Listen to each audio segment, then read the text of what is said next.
Viele Lesben und Schwule, viele Bi-, Trans- und Intersexuelle in Uganda gehen heute durch die Hölle. Einige sind aus dem Land geflohen. Es gab schon sehr viele Tote. Viele haben sich das Leben genommen. Einige wurden brutal ermordet. So wie der LGBTI-Aktivist David Kato, dem 2011 nachts mit einem Hammer der Schädel zertrümmert wurde. Viele kennen David Kato aus dem Dokumentarfilm Call Me Kucho. David wurde während der Dreharbeiten ermordet. In dem Film erzählen David und seine Freunde, wie es ist, ein Aktivist und eine Aktivistin in Uganda zu sein. Wir freuen uns, dass jetzt eine Aktivistin aus Uganda, die mittlerweile im Asyl in Schweden lebt, hier bei uns zu Gast ist. Ladies and gentlemen, please welcome Naome Ruzindana.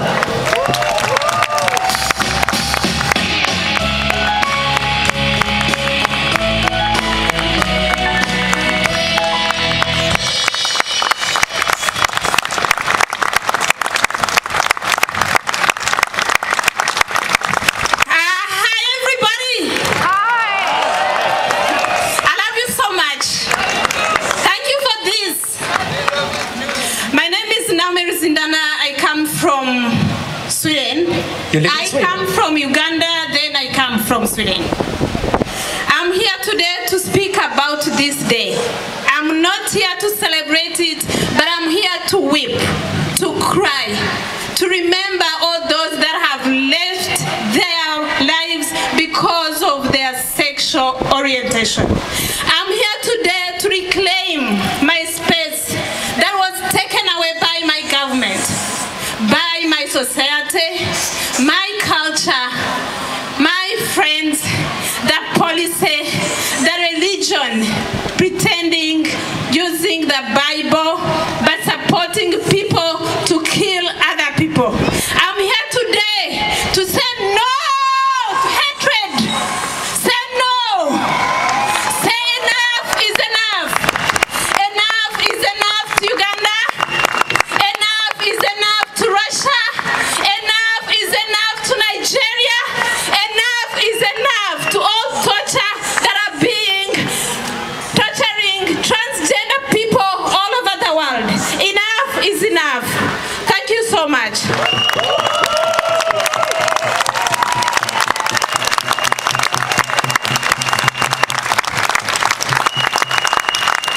Now, you were one of David Kato's best friends. How was he?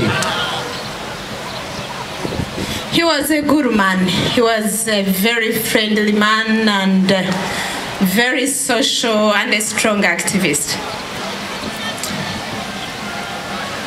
What's changed after he died? A lot of things changed. We started getting death threats.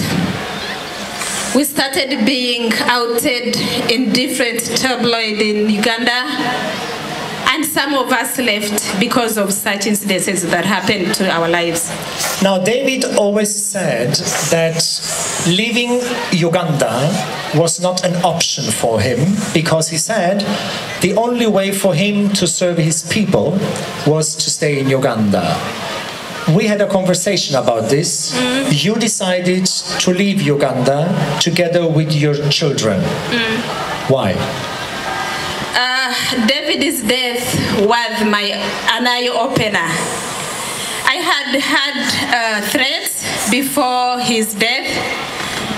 I had left my country before his death, but when he died, I realized I could be the next victim. So I decided to learn and live a life outside my continent, and continued supporting the people that are still going through what I went through.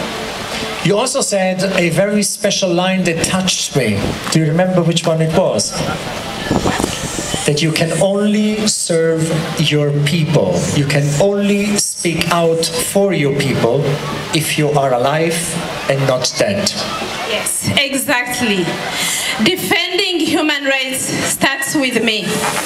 Speaking against injustice starts with me. I'm not defending voiceless people only, but I'm defending human rights. I'm reclaiming my rights, and I can only do that when I'm outside of Africa. But we have many that are in Africa and still doing it, but we have different ideology. I believe I can fight freely outside Africa. Now, we had also invited Stosh. We had invited Stosh, a transsexual man, one of your friends, also friends of David. People can see him also in action in the documentary Call Me Kuchu. But unfortunately, the authorities denied him to leave Sweden to come over here because of some document issues. We are very sad about it.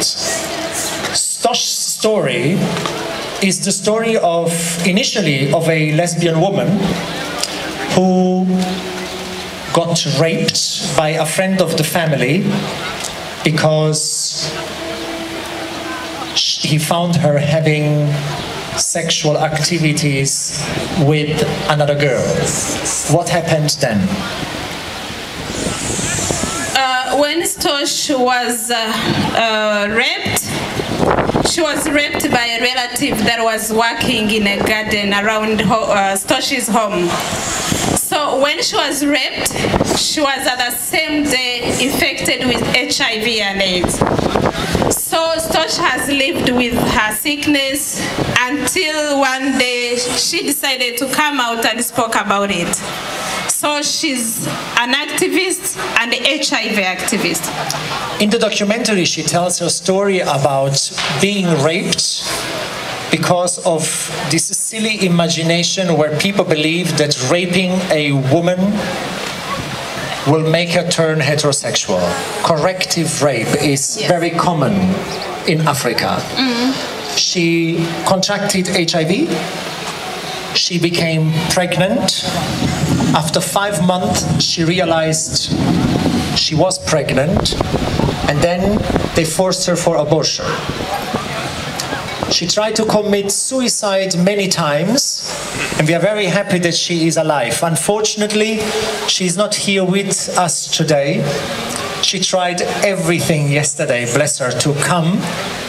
Unfortunately, she couldn't join us, but she's sending her love all the way from Sweden to Berlin, thanking all of you for having allowed the people of Uganda to speak to the people of Berlin.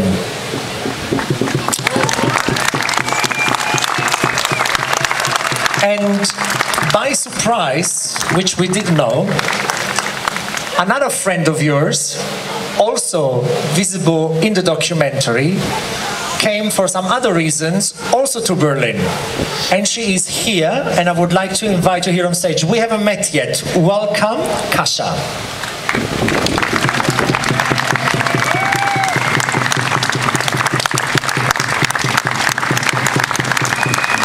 Thank you.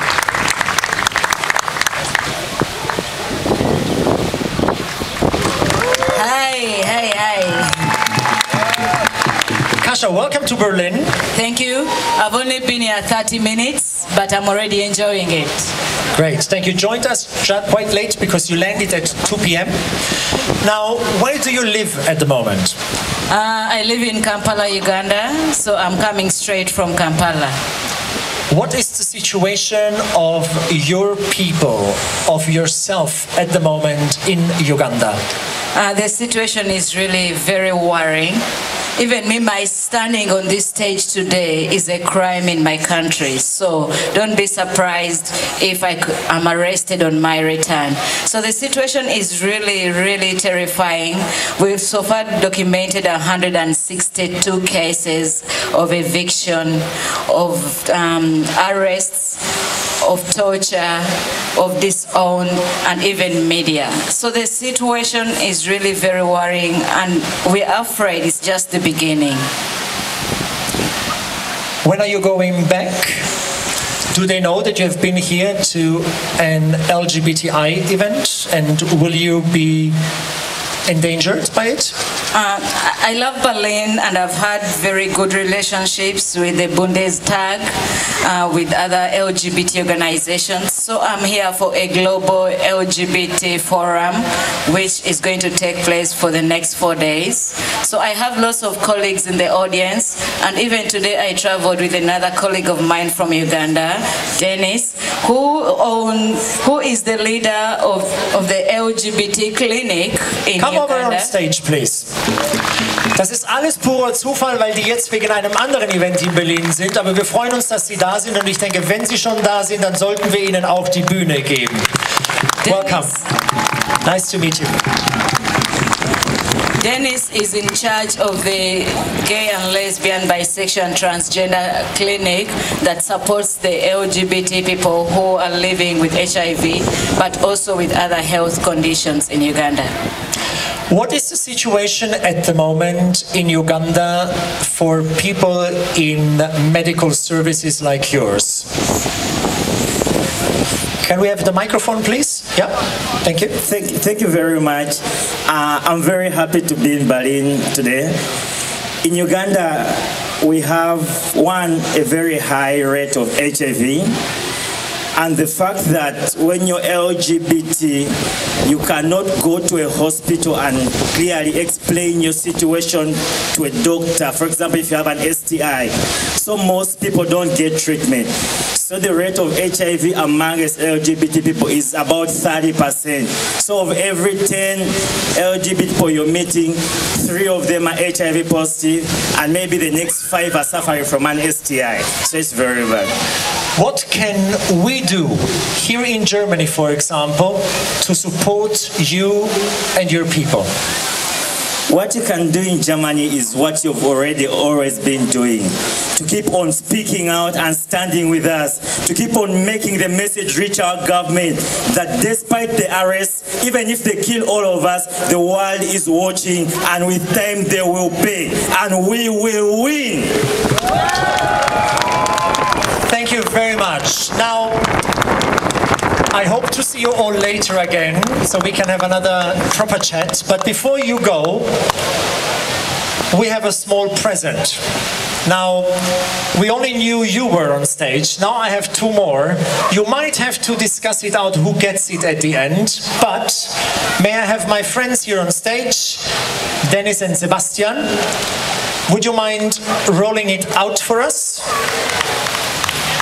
You have been carrying out the banner today through Berlin, and we believe it's appropriate to give it to you as a gift, remembering David Kato, Ugandan LGBTI activist, born 1964, brutally murdered 2011. A luta continua. A luta continua. Thank you so much. Thank you very much. Enough. Take care. Thank you for joining us. Thank you.